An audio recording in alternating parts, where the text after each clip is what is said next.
আমাদের প্রতিটা মানুষের জীবনেই জানো তো ভালো খারাপ দুটো সময়ই থাকে।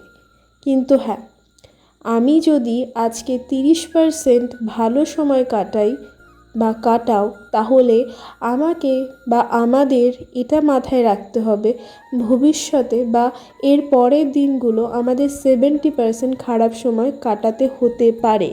কিন্তু আমাদের মধ্যে এমনও অনেক মানুষ আছি যারা এটাকে সহজে অ্যাকসেপ্ট করি, আবার কিছু মানুষ এমনও আছি যারা এটাকে অ্যাকসেপ্ট করতে পারি না।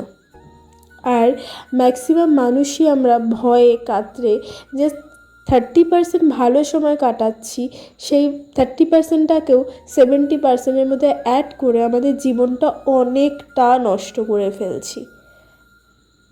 তাই আমি সবাইকে একটা কথাই বলবো, কালকে কী হবে সেটা না ভেবে এখন তুমি কি করছো সেটা মাথায় গেঁথে নিয়ে তুমি তোমার দিনগুলো একদম ভালোভাবে কাটাও।